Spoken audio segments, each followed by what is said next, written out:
Buenas tardes y bienvenidos a Encrucijada Pagana. Mi nombre es Carlos Sánchez y hoy, junto a mi compañera Baelia, seré el encargado de guiaros por estos senderos. Buenas tardes, Baelia. Buenas tardes a todos y bienvenidos. Damos la bienvenida, como cada semana, a nuestra patrona Eris. Hola, Eris, ¿cómo estamos? No nos molestes mucho hoy. No, ella no molesta, nunca. Hoy en Encrucijada Pagana finalizaremos el tema de los mitos germánicos y conoceremos algunos de los mitos más interesantes de toda la religión nórdica. También os traemos la lectura de unos fragmentos de las Edas que en el programa anterior no pudimos llevar a cabo.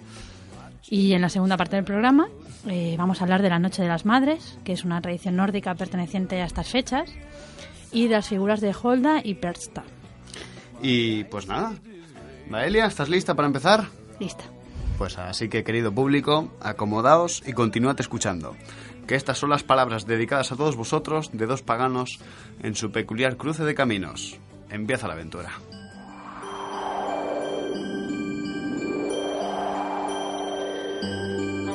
Hoy, pues una vez más, nos adentramos en la mitología nórdica, pero esta vez de lleno. Esta vez vamos a explicar mitos, vamos a contaros historias, vamos a adentrarnos en lo que es la iconografía, los personajes, quiénes eran, qué les pasó a estos dioses y qué les pasará también, porque también hablaremos un poco de su futuro. Así que antes que nada me gustaría recordaros que toda la mitología nórdica de la que tenemos constancia proviene de las Edas. ¿Qué son las Edas? Las Edas son un conjunto de historias y poema de contenido mitológico que son básicamente dos recopilaciones. Una de ellas está escrita por Snorri Sturluson, que es la Edda menor, que es una Edda que es en prosa y cuenta pues diversas historias. Esta Edda la compuso Snorri para formar a los poetas en el conocimiento mitológico, porque la poesía escáldica, que era la poesía tradicional islandesa, si no me equivoco, estaba basada toda en alusiones a la mitología germánica, y como muchos poetas ya en época cristiana ya habían perdido ese conocimiento, pues él, digamos, que les dio esa formación a partir de la Edda. La otra Edda, que es la Edda más importante, llamada Edda mayor o Edda en verso, es un conjunto de poemas, algunos de época cristiana, otros que se sabe que son de plena época pagana, y resumen, básicamente recogen todo lo que es la tradición, algunas veces oral, algunas veces más posterior, pero todo el contenido mitológico que sabemos que es puramente pagano. Entre los poemas más importantes de la Edad Mayor tenemos el Voluspa, o como se pronuncie. Quiero pedir perdón de antemano a todos nuestros oyentes, porque mi pronunciación en islandés, en noruego, escandinavo o nórdico antiguo es horrible, las cosas como son. Y bueno, de poemas más importantes, como hemos dicho, tenemos el Voluspa y el Havamal, que son los dos que hoy trataremos. Y bueno, empecemos con los mitos y sus historias, y vamos a empezar, querida Baelia, con nada más y nada menos que la creación del mundo. La creación del mundo. Porque al principio, en la mitología nórdica, existía un vacío al que llamaban Ginnungagap. En él se encontraba Muspelheim, el reino de los gigantes del fuego, al que nadie podía ir si no pertenecía a ese lugar. Y después estaba Niflheim, un lugar que era completamente de hielo. Las chispas de Muspelheim iban deshaciendo el hielo que salía de Niflheim, y fue así como de los grandes bloques de hielo que había en ese gran vacío surgió el gigante Ymir y la vaca Audumla. Audumla, a modo de curiosidad, es un nombre que me encanta. Ymir se alimentaba de las ubres de Audumla, y ésta se alimentaba lamiendo los bloques de hielo. Y fue así como Audumla sacó del hielo al gigante Bruni, que es padre de Bor y abuelo de Odín, Bil y Ve. Odín, Bil y Ve sacrificaron a Ymir, que inundó con su sangre todo el mundo y casi acabó con la raza de los gigantes de la escarcha, que estos eran hijos de Ymir que salieron de su sudor y de la reproducción que tuvieron sus dos piernas entre ellas. Salió un monstruo con muchas cabezas. Los tres dioses, Odín, Bil y Ve, cogieron el cuerpo de Ymir y con él construyeron el mundo. Con su carne se hizo la tierra, con su sangre los mares y los ríos, con sus dientes y sus huesos se hicieron las rocas, de su pelo surgieron los árboles, y de los gusanos de su carne surgieron los enanos. Su cráneo sirvió de cúpula celestial y su cerebro se lanzó al cielo y se hicieron las nubes. Luego, los hijos de Bor cogieron chispas de Muspelheim y las distribuyeron por el Ginnungagap, creando así las estrellas y la luz. Y así fue, a grandes términos, cómo se creó el mundo, cómo empezó O sea, ¿cómo empezó todo? La cuestión es que yo os he traído aquí los versos del Voluspa que hablan sobre el principio de la creación del mundo. El Voluspa es, en teoría, la historia cuenta que es Odín, baja al inframundo y conoce una vidente, que en teoría lleva muchos años muerta, y ella le cuenta el origen del mundo y cómo éste va a acabar. Y el Voluspa dice así: Oíd, pido a todas las estirpes divinas, grandes y pequeños hijos de Heimdall. Me pides, oh Valfot, que te refiera a las más viejas historias que puedo recordar. Recuerdo a los trolls, los primeros nacidos que en tiempo lejano me dieron la vida. 9 mundos recuerdo y 9 ramas, y el gran árbol del mundo aún bajo tierra. Fue en los tiempos primeros, cuando Ymir vivió, no había arena ni mar, ni las frías olas, tierra no había, ni el alto cielo, solo el vacío abismo, tampoco había hierba. Mas los hijos de Bur formaron la tierra, a aquellos que crearon el famoso Midgard. Brilló el sol desde el sur sobre el palacio, y surgió en la tierra la verde hierba. Desde el sur lanzó el sol, compañero de la luna, su mano derecha, al confín del cielo. No sabía el sol dónde estaban sus alas, no sabían las estrellas dónde tenían su lugar, no sabía la luna cuál era su poder. Se reunieron los dioses, todos en asamblea, y tomaron consejo los sagrados dioses. La luna llena y la nueva, ellos designaron, nombraron la mañana, también el mediodía, la tarde y la noche para contar los años. Se encontraron los dioses en los campos de Idi. Ellos construyeron grandes templos y altares, hicieron las fraguas, forjaron las joyas, fraguaron tenazas, hicieron herramientas. Y así es como nos cuenta el Voluspa, como los dioses crearon el mundo. Y bueno, ahora queremos continuar un poco, después de la creación del mundo y de que los gigantes fueran derrotados. Los dioses Ases entraron en guerra con los Vanes, como ya contó mi compañera Valia el otro día. Y así, a grandes rasgos, tenemos que los Ases y los Vanes... Empezaron los Vanes la guerra, si no me equivoco, ¿no? Sí, declaran la guerra a los Vanes. Exactamente, declaran la guerra a los Vanes, pero ni los Ases pueden vencer a los Vanes, ni los Vanes a los Ases. Y fue así entonces como llegamos a una curiosa historia, que es que al final hubo un intercambio de rehenes, y de los rehenes que se fueron con los Ases fueron Niost y Frey y Freya. Les acompañó. Freya les acompañó. Freya es una mujer libre, las cosas como son. Y aquí me remito, vamos a leer un fragmento de la Edda Menor, a lo que es una de las historias más famosas de Freya, y a la que llevamos haciendo alusión todo el taller del 6 de este fin de semana, que sí. Aprovecho para decir que ha sido fantástico. Felicidades, Diego, desde aquí. Y vamos a contar esta historia de esta diosa Van. La famosa y renombrada historia del collar de Freya. Exactamente, el collar de Freya, el Brisingamen, o Brising, como lo llaman algunos. La Edda Menor dice así, es una breve historia, pero merece la pena interesar para conocer de qué pie calza esta diosa y qué pie calzan el resto de dioses, sobre todo Odín. Ahora vas a entender por qué. No lejos del palacio de Freya hay una gruta habitada por 4 enanos, orfebres muy hábiles, Valin, Alfric, Berlin y Grer. Un día observó entre los enanos un collar de oro, el Brisingamen, que le inspiró un vivo deseo y ofreció una gran cantidad de oro para pagarlo. Pero los enanos, señores de todos los metales, no deseaban oro. Para obtener el collar, la diosa debía pagar otro tipo de precio. Pasar una noche con cada uno de ellos. Ella aceptó y obtuvo el collar. Pero Loki se enteró de todo e informó a Odín. Este le ordenó que le quitara a la diosa el collar así adquirido. Él lo hizo, transformándose en diversos animales, pero Freya adivinó quién se lo había robado y acabó por obtener de Odín el collar de regreso, pero no sin que antes Odín solicitara a Freya lo mismo que había ofrecido a los enanos a cambio. Finalmente Odín entregó el collar sin que la petición se cumpliera. Así que Odín también estaba por Freya. O sea, las cosas como son, no, ninguno aquí es inocente. Sí. Veo que mi compañera Valia se tiene siente. Su historial también, Odín. Sí, Odín, Loki, todos, la cuestión es... Bueno, la vida en comunidad. Y hablando de historiales curiosos, vamos a relatar una de las, digamos, una de mis historias favoritas respecto a... que tienen que ver con la mitología nórdica, y es nada más y nada menos que el robo del martillo de Thor. Y es una de mis historias favoritas porque digamos que Thor y Loki, nuestro querido Loki, que en tantos problemas mete a los dioses, y nuestro querido Thor, que tan bonachón, pero a la vez básico es, ¿cómo salen de esa, no? La historia dice así, es una de mis historias favoritas. El robo del Mjolnir. Thor estaba durmiendo y tuvo un mal presentimiento. Al despertar, vio que le habían robado el martillo Mjolnir, el maravilloso instrumento que provocaba rayos con cada golpe. Loki, al ver la desesperación de Thor, se ofreció al gran as para averiguar dónde se hallaba. Para ello, pidió a Freya su camisa que le permitía convertirse en un halcón, y convertido en el ave se dirigió veloz como el viento hacia Jotunheim, el reino de los gigantes del este. Thrym, el Tempestad, príncipe de los gigantes, que había conseguido el martillo, se hallaba sentado en lo alto de una colina vigilando. A su alrededor corrían perros que llevaban collares que emitían chispas y caballos salvajes que relinchaban vendavales. Cuando Loki llegó hasta donde se hallaba el príncipe de los gigantes, este solicitó noticias de lo que ocurría en el país de los ases y de lo que pasaba en la tierra de los elfos. Loki le indicó que de los elfos no sabía demasiado. Tendían a esconderse y, como es sabido, lo que no tiene demasiada entidad no es noticia.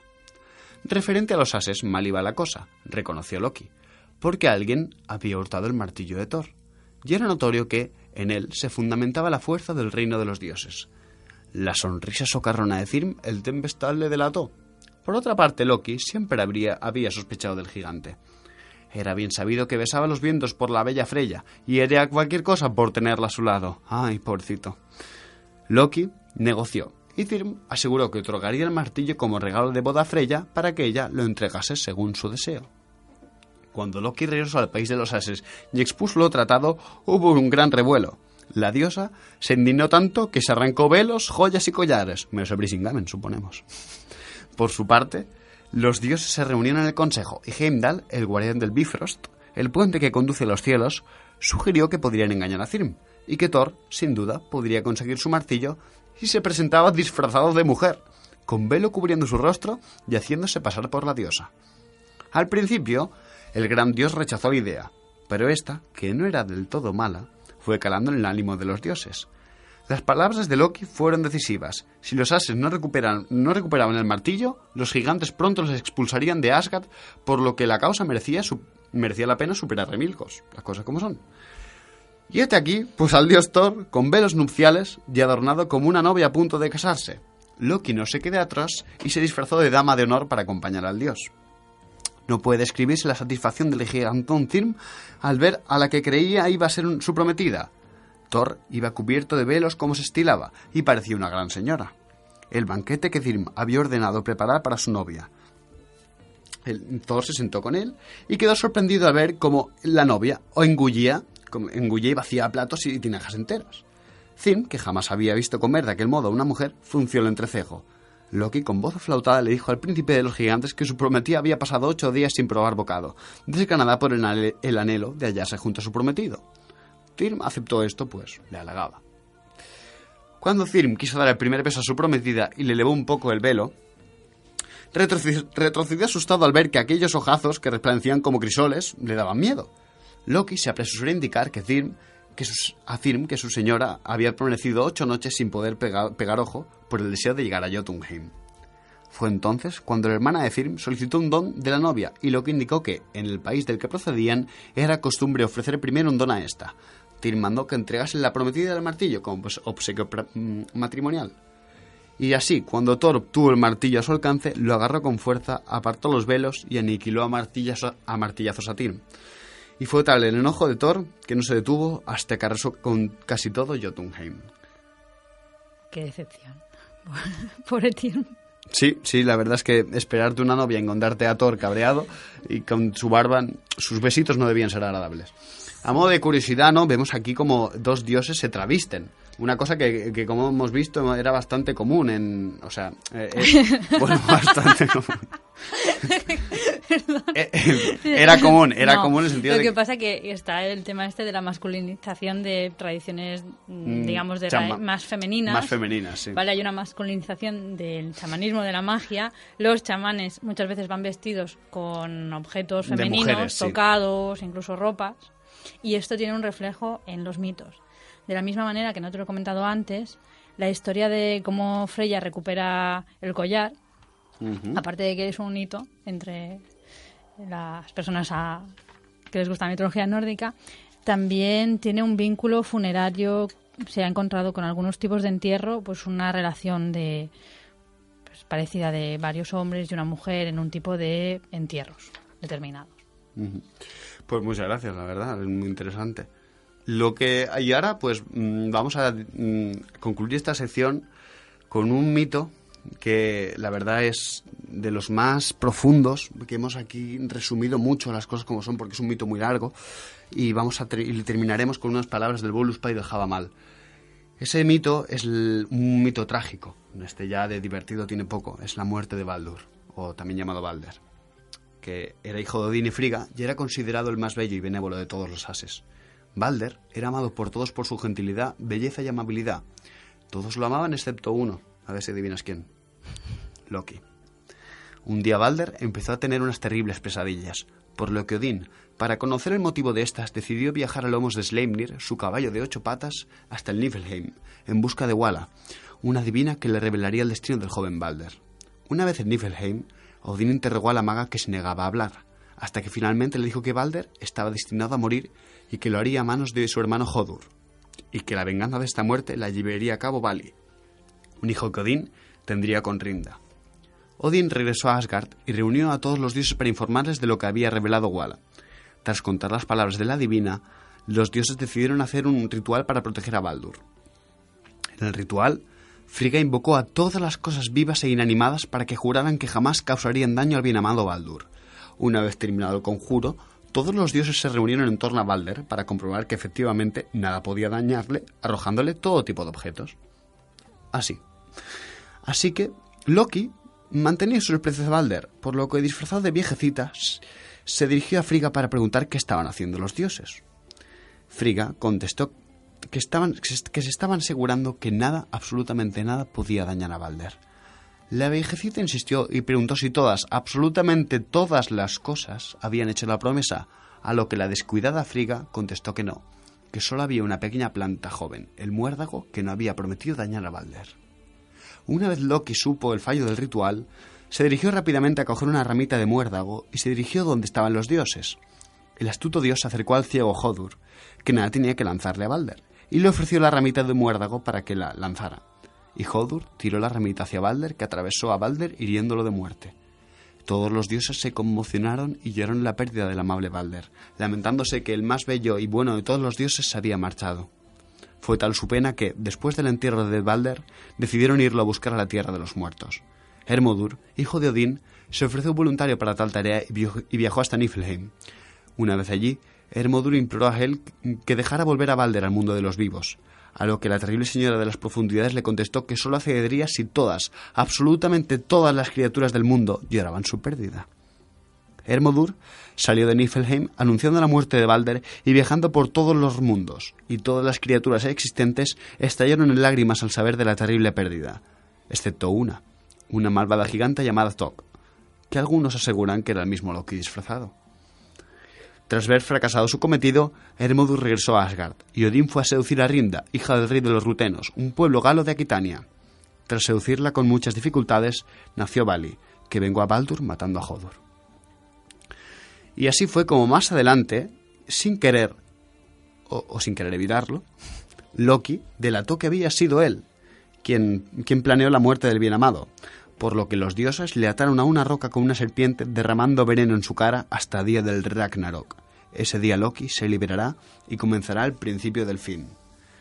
Y querida Vaelia, te he traído los terribles versos del Ragnarok, para que veamos un poquito la magnitud de este ocaso de los dioses, que es lo que significa la palabra Ragnarok. Traemos los versos del Voluspa, que la verdad nos plantan un futuro bastante negro. En términos así, normales, vamos a llamarlo así, en términos no poéticos, explicamos un poquito. El Ragnarok será el día que Loki se liberará de las cadenas, el lobo que persigue al sol lo atrapará, el gigante Surd, Loki liderará a los gigantes contra los dioses Ases, que junto a los Einherjar se lanzarán en batalla. El gigante Surd quemará el árbol Yggdrasil, que es un gigante de fuego. Fenrir matará a Odín, Jormungand matará a Thor, Heimdall matará a Loki, pero Loki matará a Heimdall, Jormungand matará a Thor y Vali matará a Fenrir. Y finalmente, después de toda la muerte y destrucción, porque es muerte y destrucción, surgirá el reinado, habrá una paz y surgirá un reinado en el que Baldur volverá y gobernará como Dios. Pero hasta entonces, esto es lo que dice la Voluspa que va a llegar. Llega un barco del este, vendrán por el mar las huestes de Muspel, Loki es el piloto, llegan los trolls con el lobo, el hermano de Bileist marcha el primero. Sur llega del sur, abrasa las ramas, fulgura la espada del dios de los muertos, las montañas chocan y los monstruos se derrocan, pisan las vías de Hel y el cielo se raja. Sufre entonces Silin, otro gran dolor, cuando marcha Odín a luchar con el lobo, y el radiante sino de Beli con Surt. Garma huye ante Gripahel, romperá los nudos y correrá el lobo. Sé muchos conjuros, más allá veo aún el duro destino de los dioses triunfantes. Ahora llega el noble hijo de Sigfot, Vidar, a luchar con el carroñero, hunden el hijo de Hebdrun, hasta las guardas la hoja en el corazón, venga así a su padre. Ahora llega el famoso hijo de Slodin, va el hijo de Odín a luchar con la sierpe, la mata rabioso el guardián del Midgard, abandona a los hombres todos su hogar, 9 pasos atrás da el hijo de Fjorgyn, rehuye la sierpe sin temer la deshonra.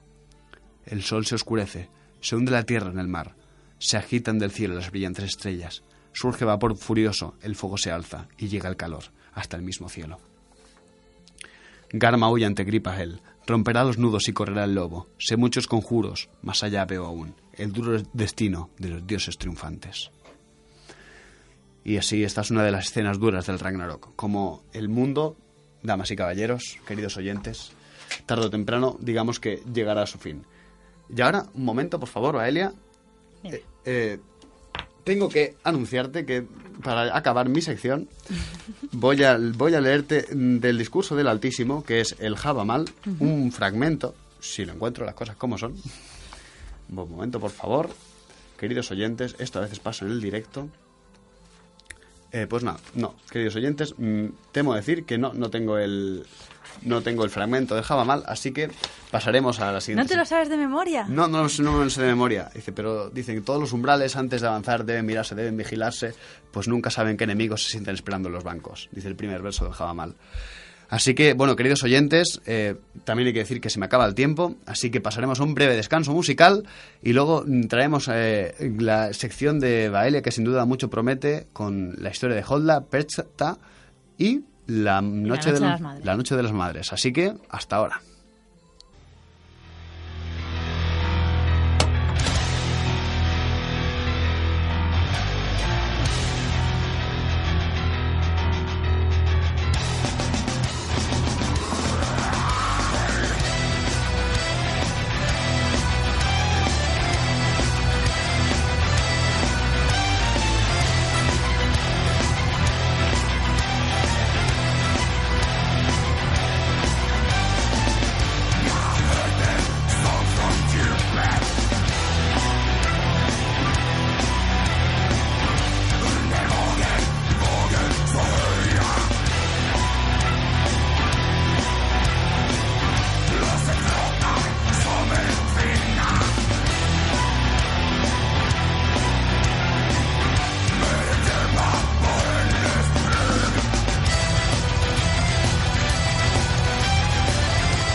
Y queridos oyentes, he bajado al inframundo, he visto a los mismísimos ojos de Niflheim y he traído nada más y nada menos que un fragmento del Javamal, porque soy así de chulo, porque yo molo mucho. Bueno, queridos oyentes... Rescatado el Javamal. Rescatado el Javamal. Primero voy a pasaros a leer los primeros versos del Javamal, que como he citado antes de memoria, dicen así: todos los umbrales antes de avanzar deben mirarse, deben vigilarse, pues nunca se sabe qué enemigos se sienten en los bancos. Salud a quienes dan, un huésped ha entrado, ¿dónde ha de sentarse? Mucha prisa tiene quien junto al hogar quiere mostrar su fama. Fuego necesita el que ha entrado con las rodillas heladas, comida y ropas precisa ese hombre que viajó por las montañas. Agua necesita el que viene al festín, toalla y bienvenida, buen talante si lo puede haber, y silencio atento. Arte necesita quien mucho viajó, fácil resulta en casa, risible resulta aquel que no sabe y se siente entre sabios. Como no, estos versos nos hablan mucho de la famosa hospitalidad germánica, que por lo visto es un rasgo cultural que afortunadamente se sigue manteniendo en esa zona. Por último, quiero haceros mención a la historia de las runas de Odín. Eso es un pequeño fragmento, no la leo entera, y son los fragmentos que hablan de cómo Odín consiguió las runas que tanto poder le dieron. El poema dice así: sé que colgué del árbol, azotado por el viento, 9 noches enteras, herido por la lanza entregado a Odín, yo mismo a mí mismo, de aquel árbol del que nadie sabe el origen de sus raíces. Pan no me dieron, ni cuerno de bebida, hacia abajo miré, cogí las runas, gritando las tomé, y entonces caí. 9 cantos supremos me enseñó el bello hijo de Volthur, padre de Bestla, y un trago bebí del precioso miel derramado en Odreri. Empecé así a germinar y a ser sabio, y a crecer y a sentirme bien. Una palabra dio otra, la palabra me llevaba, un acto dio otro, el acto me llevaba. Runas descubrirás y interpretarás los signos muy grandes, signos muy potentes, que tiñó el azul supremo, e hicieron los dioses, y grabó el creador de los dioses. Y después de estas palabras del Javamal, la historia de las runas, os dejo con mi compañera Baelia, que creo que nos trae algo ya que se sale algo más fuera de lo común, de lo que sería la mitología germánica, pero que estoy seguro que sin duda va a ser muy, muy interesante. Así que, Baelia, por favor. Vale. Mira, vamos a hablar de la Noche de las Madres, la Modranit, que era una celebración realizada por los paganos anglosajones en la víspera de Navidad. ¿Vale? De Navidad, de lo que ahora se llama Navidad, obviamente. En aquella época no lo era. Además de hablar de esto, vamos a ver cómo evoluciona en el tiempo hasta hace 2 días, ¿vale? Hasta el siglo XIX, ver un poco cuál es la influencia romántica, qué es, por qué nos metemos tanto con los románticos y al mismo tiempo nos gustan. Siempre es una historia de amor y odio con los románticos.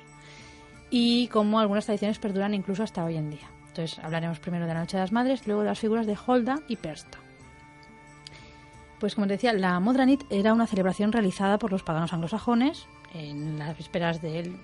más o menos sería por el solsticio de invierno o en la mitad del invierno, ¿vale? Está documentada por Beda en el siglo VIII, dentro de la obra de Temporum Ratione.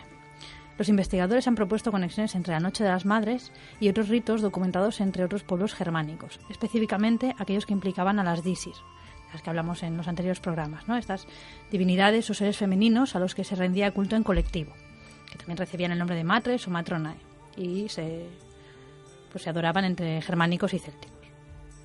Las matronas suelen tener nombres que hablan de sus poderes. Unas otorgaban bienes materiales, otras sabiduría, magia, sanación, etc. También podían tener a cargo una región o individuos concretos, ¿vale? Con el devenir del tiempo, algunas se convirtieron en espíritus tutelares de una familia o clan. El culto a estas diosas pertenece siempre al ámbito doméstico. Por eso no están, digamos, representadas en el panteón germánico, escandinavo, es una cosa mucho más íntima, mucho más familiar, por decir. Estas imágenes se han conservado en costumbres populares y leyendas, tanto de época medieval como época moderna hasta la actualidad. Ahí está la imagen de las 3 madres como visitadoras de otoño e invierno, ¿no? En época oscura. Como ya atestigua Beda, las noches que precedían a la Navidad eran noches en las que se llevaba a cabo toda una serie de tareas mágicas y domésticas. Entonces aquí entraría, por ejemplo, digamos, el trabajo mágico con pan, con hilado o con tejido, ¿no? Por ejemplo, para desembarazarse de un marido, se suponía que tenías que moler el grano mezclado con miel previamente esta miel la habías pues untado por el cuerpo. Para desembarazarte, o sea, sí, abortar. para sacártelo de encima. No. Para sacarte de encima a tu marido, no para abortar. Vale. Hombre, no. O sea, para que te dejara en paz. No sé si para terminar con su vida o simplemente para que se fuera a dar una vuelta. Así estaba muy pesado. En cambio, para ser amada, pues una amiga amasaba la pasta del pan sobre las nalgas de la interesada. Pues así, igual que estas cosas, se realizan predicciones de futuro también, observando el crecimiento de los panes. Y también a los bebés se los hacía pasar por el horno. A ver, no los quemabas. Ajá. Simplemente lo pasabas por allí, era un tipo de, pues, pues acciones mágicas. Esto es brujería tradicional. Mira, entre lo del culo y amasar el pan y lo del pasar por el horno, que yo creo que esto tengo que hacerlo este año. Sí, para desembarazarte del marido, lo veo. No, pero por ejemplo, sí recuerdo que en tradiciones catalanas, por ejemplo, cuando un niño pequeño se rompía una pierna, hacían un hueco en un árbol y una madre y otra señora se lo pasaban entre el hueco. O sea, esto de pasar a los niños por sitios entra dentro de prácticas mágicas populares, ¿no? Pues esto ya viene de épocas antiguas. Mejor un árbol que un geyser, las cosas como son. Sí, la verdad es que sí, va a ser el niño cocidito. Pero bueno, además de esto, se hacen, como en muchas fiestas, predicciones del futuro, observando el crecimiento de los panes. En estas noches, las mujeres tenían como deber servir la mesa para que las 3 hermanas Hada, entre comillas, otro de los nombres que recibían, las 3 madres o las hermanas fatales, en sí sería en la zona de Francia, pudieran saciarse.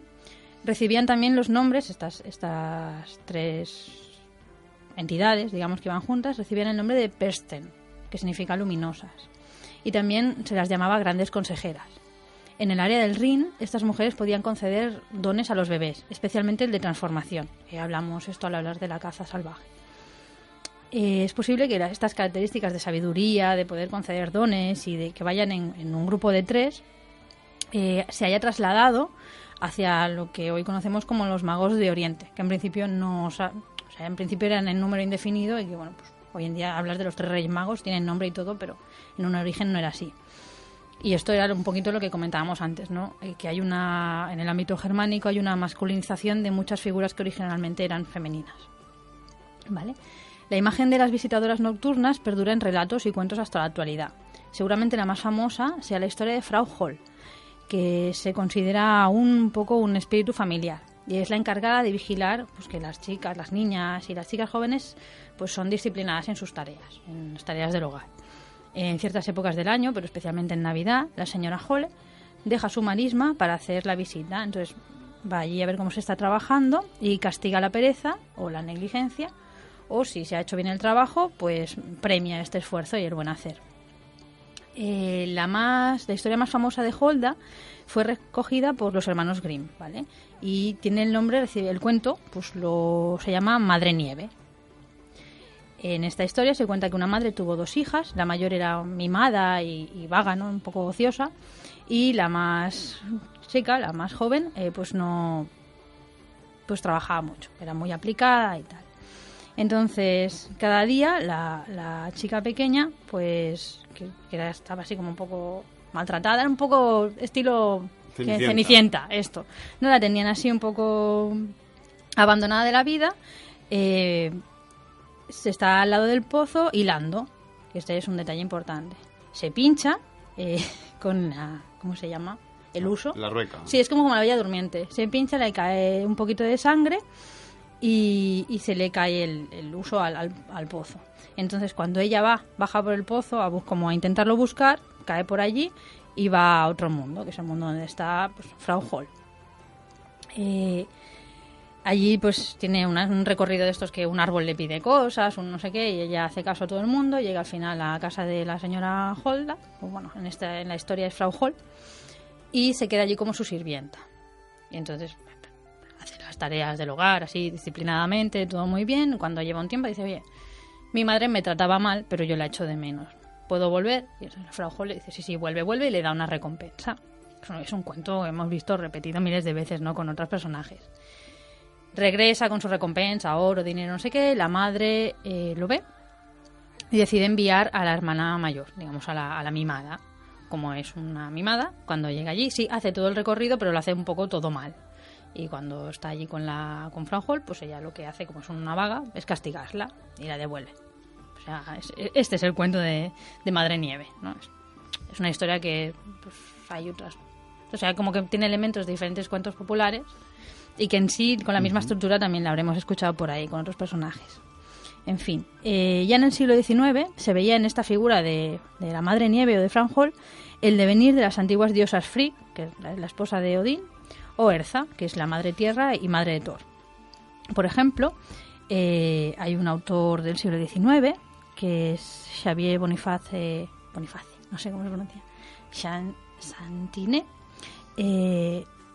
que escribe esta obra, se llama Mitología del Rin, de 1860, y directamente se plagia un fragmento de Tácito, que es un autor del siglo I o II, está a caballo entre estos dos siglos, y la reelabora de manera que parezca una historia o una leyenda. Pues él habla de leyendas del Rin, y eso es lo que comentamos que pasa en el siglo XIX, que cojo fragmentos de fuentes mucho más antiguas y las reelaboro según los gustos de la época. Es decir, Juan Palomo, yo me lo guiso y yo me lo como. Sí, y no digo cuál es la fuente. Bueno, esto no es tanto del siglo XIX, esto aún pasa, de vez en cuando. Sí, por desgracia aún sigue pasando.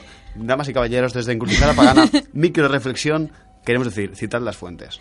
Sí, pero bueno, la cuestión es que según este Saintin, que era un dramaturgo y novelista francés, tras el advenimiento del cristianismo, la antigua Erza se habría refugiado en un bosque consagrado. ¿Vale? Es verdad que era común la creencia de que los antiguos dioses, al llegar al cristianismo, se habían refugiado en montículos bajo tierra. ¿Vale? Es, por ejemplo, lo que pasa, referencia cultural externa, con el Venusberg de Tannhäuser. Se supone que la diosa Venus está viviendo en una montaña lejana y tú puedes ir a verla. También ocurre en Irlanda, los Shi.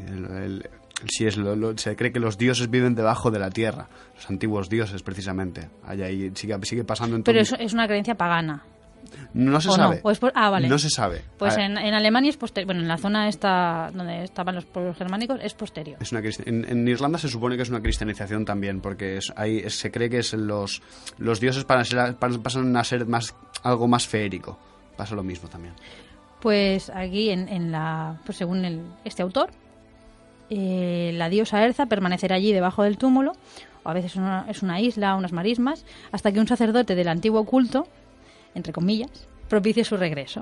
Entonces se supone que este sacerdote le iría a buscar con un carro al que ella subiría y entonces recorrería el mundo repartiendo bienes y consuelos. Bien. Eso es lo que entonces decíamos, el origen de la historia no se especifica y pues es una remodelación, es una reescritura del fragmento de Tácito que pretendía ser, o sea, Tácito no se lo inventó, estaba documentando, pues estaba intentando dejar registro de sus contemporáneos, ¿no? Entonces, en realidad es pues esta adaptación moderna, pues lo que nos está diciendo es que ya en épocas de romanticismo había interés, hay documentación, pero no somos muy... ¿Me dejas leer el fragmento de Tácito, por favor? Sí, léelo. Dice así: todos en común adoran a Erza, que significa la madre tierra, la cual piensan que interviene en las cosas y negocios de los hombres y que entra y anda en los pueblos. En una isla del océano hay un bosque llamado Casto, y dentro de él un carro consagrado cubierto con una vestidura. No es permitido tocarle sino a un sacerdote. Este conoce cuando la diosa está en aquel secreto, y con mucha reverenda va siguiendo el carro que tiran vacas. Son días alegres y regocijados, y lugares de fiesta a todos aquellos donde tiene por bien llegar y hospedarse. Y no tratan cosas de guerra, ni toman las armas, y todo género de ellas está encerrado, y solamente se conoce y llama la paz y quietud, hasta que el mismo sacerdote vuelve la diosa a su templo, harta y cansada de la conversación de los hombres, y luego se lava en un lago secreto el carro y la vestidura y la misma diosa, si así lo quisieses creer. Pues es esto, digamos que esto sería la parte, entre comillas, culta, ¿vale? Tenemos un autor que conoce las fuentes y hace una reelaboración. Por otro lado está la creencia popular, y aquí es donde entran las figuras de Holda y Persta. Holda, en las leyendas alemanas, tiene una estrecha relación con el hilado, que es una actividad con donaciones y vínculos con el otro mundo mágico, ¿no? El trabajo de hilado tenía sus prohibiciones durante la época esta de Navidad, que tenemos que entender como la mitad del invierno. Holda gobierna el cultivo y el hilado de lino, y en muchos aspectos es similar a la diosa Frigga, que gobernaba por su parte el hilado de la lana. Uh-huh. Holda enseña, inspira y recompensa al trabajador, a veces terminando durante la noche pues el trabajo que no ha podido... Pues, además es un mito que perdura hasta época industrial, o sea, de chicas que trabajan en fábricas de hilado, que están hilando en casa, no sé qué, y si se ponen enfermas viene Holda y las ayuda. Es un mito, un cuento popular que llegó o que ha llegado hasta épocas muy recientes. Esto me recuerda el cuento del zapatero y los elfos o algo así. Sí, los duendes. Sí. Eso debe ser algo así. Sí, es otra ramificación. Digamos que hay varias historias de una hada, entre comillas, que viene y te ayuda, y luego, pues por la familia de cuentos, lo que te ayudan son elfos y duendes. Entonces, Holda está también asociada, o sea, por un lado tiene toda esta vertiente más casera, más familiar, y por otro lado se asocia con los animales salvajes y los lugares alejados del hombre, ¿no? Digamos, sería como el invierno. La época es, o sea, el festival de Frau Holda está en medio del invierno, ya lo que te decía antes. Es la época en que los seres humanos se retiran en el interior de las casas. Entonces, en esta época se creía que los muertos vagaban por fuera, que es lo que hablábamos. La cacería salvaje. Durante toda la época oscura, pues hay un vagar de muertos, varios, por el aire. Esto luego lo veremos con Persta mejor, ¿vale? Se dice que cuando nieva, Holda está sacudiendo sus almohadas de plumas, ¿vale? La neblina es el humo de su fuego. O sea, digamos que por un lado es una diosa como muy familiar, muy doméstica, pero luego tiene toda su parte salvaje, siniestra, ¿no? Casi. No, en esta parte no. Ya, luego sí. Pero en este principio es una cosa más atmosférica, más una diosa del invierno. Recibe el nombre, incluso en el cuento de los Grimm, pues recibe el nombre de Madre Nieve, ¿no? Tiene esta connotación más natural, vamos a llamarlo así. Más de relación con la naturaleza. Entonces, sobre todo con Persta se ve que sí, que tiene dos aspectos, uno bello y luminoso y el otro más sombrío y viejo. Aunque generalmente Holda se describe sin hijos propios, se considera una protectora de los niños, ¿vale? Es un espíritu amable que mece la cuna de un niño, por ejemplo, cuando su nodriza se queda dormida y no lo está atendiendo, pues ya está allí vigilando. También se dice que tiene un estanque sagrado a través del cual los recién nacidos llegan al mundo. Vale, aquí este es un punto bastante interesante para la gente que sigue toda la tradición de la diosa y tal, porque sería un poco la figura de la anciana, de la diosa como anciana, que no solo te lleva cuando ya has muerto, sino que te lleva cuando vas a nacer. Y bueno, y aparte de esta connotación, pues muchos lagos, pozos o fuentes se asocian con Holda. Es un rasgo que comparte con Nerthus. Como Nerthus, que era la divinidad que describía Tácito, viaja en un carro y cuando requiere la ayuda de un campesino para repararlo, si éste hace bien su trabajo, ella le paga convirtiendo las virutas de madera desechadas en oro. ¿Sabes? Que hay es como cíclico, ¿no? Hay rasgos de diosas y luego rasgos con los cuentos populares y es como una retroalimentación. En la leyenda alemana, Holda tiene su corte en el Horselsberg, que otra vez es el monte de Holda. Más o menos es un monte. ¿Vale? Desde esta montaña saldría la caza salvaje, liderada por ella. Entonces, mientras en el norte de Alemania Holda y su tropa se describe como una procesión de muertos, en el sur de Alemania está Persta, que está rodeada sobre todo de almas de niños no nacidos o niños que murieron antes de ser bautizados. Y esto también lo vamos a ir viendo. Holda es una figura más suave y la imagen de Persta, que es su equivalente en el sur de Alemania, es un poco más bestia. Salvaje, ¿no? Sí, es un poco más oscura. Macabra, diría. O sea, ambas tienen este lado, un lado más luminoso y uno más oscuro, pero Persta se lleva la palma. Sí, que bueno. Pero por otro lado, pues esto. Persta, desde aquí te queremos decirte que te queremos mucho, no vengas, ¿eh? Ahora, hombre, sí, hay una Persta que sí debería venir. Pero bueno, van apuntando a la doble función de la diosa, ¿no? Como protectora de almas y para entrar y salir del mundo. Como líder de la caza salvaje, pues comparte el papel, digamos, también se la conoce como Frau Gode, Frau Gaue y Frau Goden, lo que demuestra su conexión con Odín. Este es el vínculo que tiene con Frigga. No quiero olvidar la famosa y entrañable historia de los cachorritos diabólicos. Que están, si a alguien le interesa, están en el programa que dedicamos a la cacería salvaje. Muy, muy interesante programa, escuchadlo, por favor.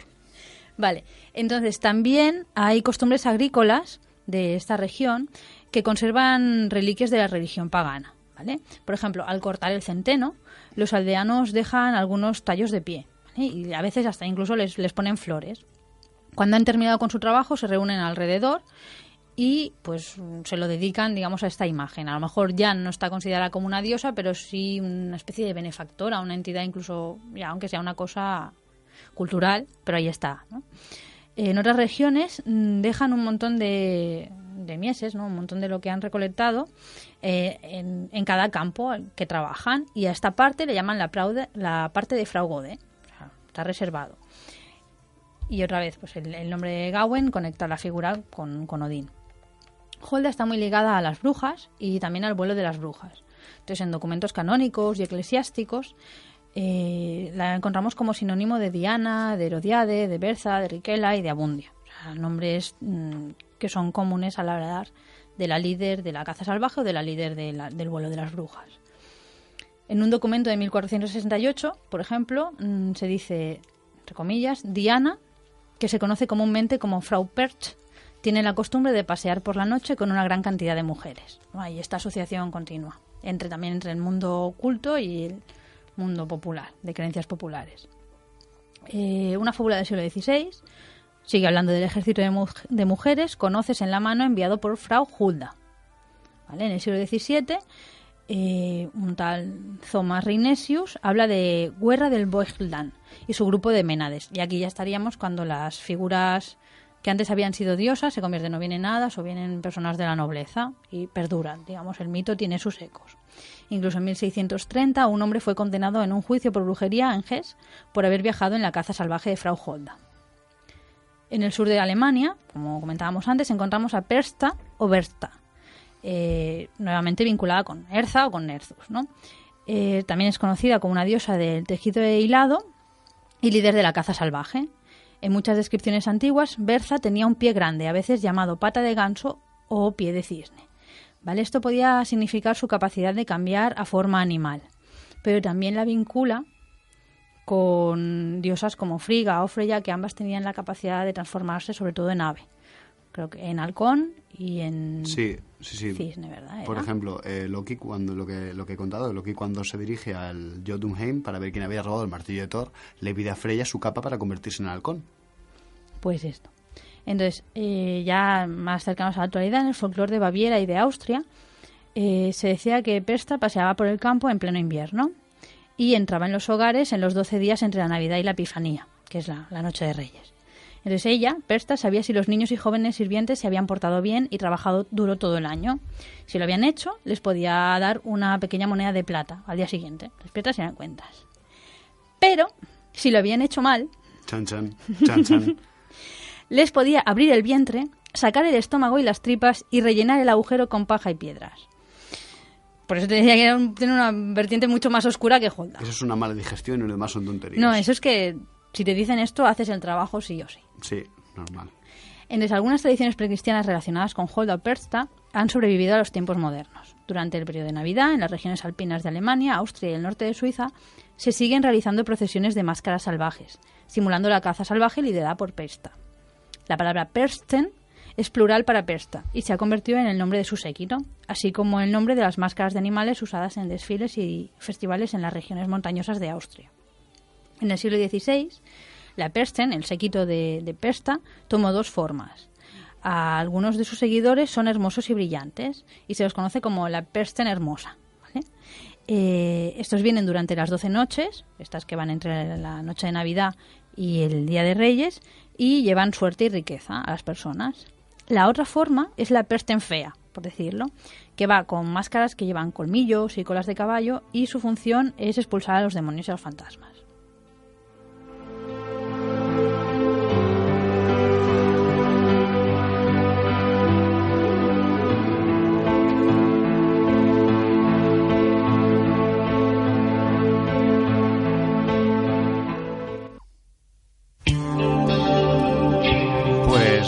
Elia, muchas gracias por toda esta información que la verdad ha sido muy interesante. No, este lado tan a veces folclórico, a veces siniestro, a veces hay que trabajar bien, a veces divino. No, muchas gracias, la verdad. Claro, hay que limpiar muy bien la casa. Sí. Estas Navidades. Exactamente, o dejamos limpita la casa o nos sacan las tripas. Dicho así da miedo. Vale, yo por si acaso no me dejo ni las zapatillas fuera del lugar. Y así que queridos oyentes, deciros que aquí termina nuestra aventura de hoy y que, bueno, creo que ya personalmente quiero hacer una mención, felicitar a Diego García por su gran trabajo en el taller del SEIT que hemos hecho este fin de semana, viernes, sábado y domingo. También quiero felicitar en persona a mi compañera Baelia, que es coordinadora regional de Pagan Federicio de Cataluña, por todo el trabajo que se ha dado para esta organización. Felicidades, Baelia, por la verdad, gracias a ti por todo el trabajo que te has dado. Que tú. Sí. Aquí mi compañero Carlos también es coordinador regional de PFI Cataluña y nos hizo algunas partes del taller, las llevó él y nos lo hizo pasar un poquito de vergüenza a todos, pero al final yo creo que valió la pena. Los efectos se vieron, está claro. Muchas gracias. Y bueno, pues nada, queridos oyentes, que desde aquí agradecemos a Xavi Casas su labor técnica al otro lado de la mesa. Agradezco de corazón a que estés aquí conmigo, Baelia. Agradecemos también vuestros comentarios, sugerencias y todo lo que nos vais poniendo por Facebook. También vuestros me gusta nos llenan el corazón y el alma. Las comparticiones nos llenan de gozo y satisfacción. Son como la moneda de plata de Pesta para nosotros. Y bueno, no olvidéis que si queréis hacernos llegar lo que sea, nos podéis escribir en nuestra página de Facebook o en nuestro mail, que es encrucijadapagana@gmail.com. Así que, ¿vale? ¿Algo que decir? Que muchas gracias por todo, que nos vemos la semana que viene, ¿no? Miércoles a las 18. Vamos a cambiar el tema ya. Sí. O sea, nos hemos enamorado un poco de todo el tema germánico escandinavo. ¡Odín, te quiero! Hoy es nuestro 10º programa y nos hemos dado cuenta de que somos un 30% germánico escandinavos. Pero la semana que viene vamos a cambiar de tercio. Sí. Vamos a hablar de la Fellowship of ISIS. Sí, no sé, desconozco mucho de esta Fellowship aún, pero eso deciros que solo con que cambiamos del mar del norte al Mediterráneo ya hay un cambio de ambiente que seguro que se va a notar mucho en este programa. Uh-huh. Así que, queridos oyentes, muchas gracias por escucharnos y os esperamos aquí en Sardañola Radio, en Encrucijada Pagana, nuestro peculiar cruce de caminos. Hasta pronto.